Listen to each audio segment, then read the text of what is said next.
Punch டைலாகுகள் கிடையாது, கோடான கோடிகள் கொட்டி அழித்த செட்டுகள் கிடையாது, ஒரு மாஸ் அப்பீல் கிடையாது.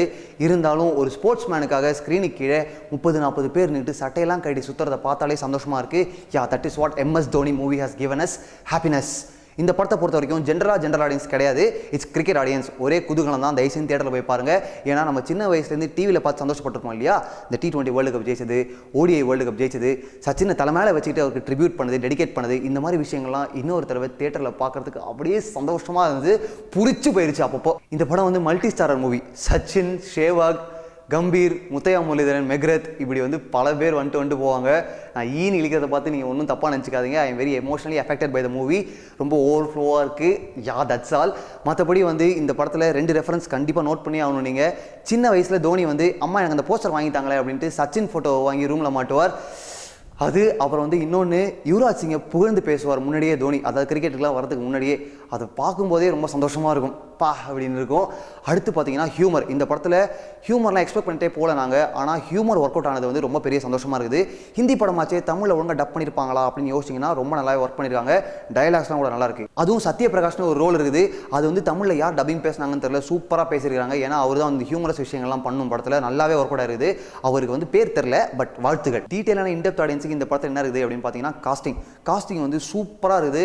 யாருமே வந்து இவங்க நடிச்சிருக்காங்க இவரா தோனி அப்படிலாம் கேட்கவே மாட்டோம். கொஞ்சம் நேரத்துக்கு அப்புறம் அவர் தான் தோனி நமக்கு ஆகிடும். அந்த அளவுக்கு ஈச் அண்ட் எவ்ரி சிங்கிள் பர்சனை வந்து அழகாக கூட்டு வந்து உட்கார வச்சிருக்காங்க. முக்கியமாக யுவராஜ் சிங் எங்கேயா போய் பிடிச்சிங்க அந்த மாதிரி ஒரு முகத்தை, பா செம்ம ஜாலி எனக்குலாம். MSD வந்து கேப்டன் கூல் அப்படின்றது நம்ம எல்லாருமே தெரியும். ஆனால் வந்து அவர் உண்மையான வாழ்க்கையிலேயே அப்படி தான் அப்படின்றத அழகாக டிஃபைன் பண்ணி காமிச்சிருக்காங்க. நிறைய சீன்ஸில் அதை வந்து லைட்டாக ப்ரொஜெக்ட் பண்ணிகிட்டே இருக்காங்க. இப்படி எல்லாத்தையுமே டீட்டெயிலாக காமிச்ச இவங்க தோனிக்கு வந்து கேப்டன்சி கொடுத்தாங்க இல்லையா? அது ரொம்ப கான்ட்ரவர்ஷியலான பீரியட் வேறு. நிறைய பேப்பர்லாம் நம்ம படிச்சிருப்போம்.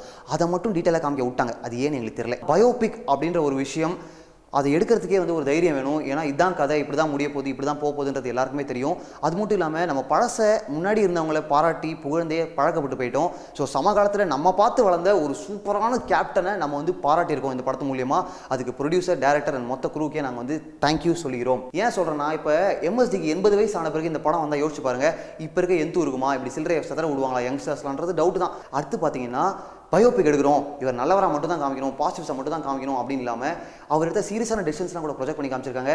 தோனியோட உருவ பொம்மையை எரிச்சது, அவர் வீட்டை தாக்குனதெல்லாம் கூட காமிச்சிருக்காங்க. அதெல்லாம் பார்க்கும்போது yeah, they did a good job அப்படின்றது தெரியுது. ஒரே ஒரு விஷயம் தான், இந்த செகண்ட் ஹாஃப்ல லவ் போர்ஷன் மட்டும் கொஞ்சம் நேக்காக ஹேண்டில் பண்ணிதாங்கன்னு வச்சுக்கோங்களேன். இந்த படம் வந்து வேற லெவல், நெக்ஸ்ட் லெவல். தோனி இருக்கார் இல்லையா, அவர் என்ன பண்ணாலும், அதாவது தோனின்ற ஒரு கேரக்டர் என்ன பண்ணாலும் கை தட்டுறாங்க.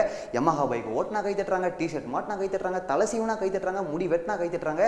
ஒரே சிலிப்பு தான். அப்படியே ஒரு மேட்ச் ஹைலைட்ஸை தியேட்டரில் ஃபுல் ஸ்க்ரீனில் பார்த்தா எப்படி இருக்கும் அந்த எக்ஸ்பீரியன்ஸ் கிடைக்குது. முக்கியமான பாயிண்ட் ஒன்று நீங்கள் ஃபேஸ் பண்ணுவீங்க இந்த படம் நல்லா இருக்குன்னு சொன்னால். கிரிக்கெட்ன்றதுனால பார்த்தீங்க, மற்ற ஸ்போர்ட்னா பார்த்துருப்பீங்களா அப்படின்னு கேட்பாங்க. கிடையவே கிடையாது. சக்குதே இந்தியா நம்ம பார்த்தோம், ஹிட் தான் ஆகணும். It's not about the sport, it's about the movie. புரிஞ்சுக்கோங்க. ஓகே.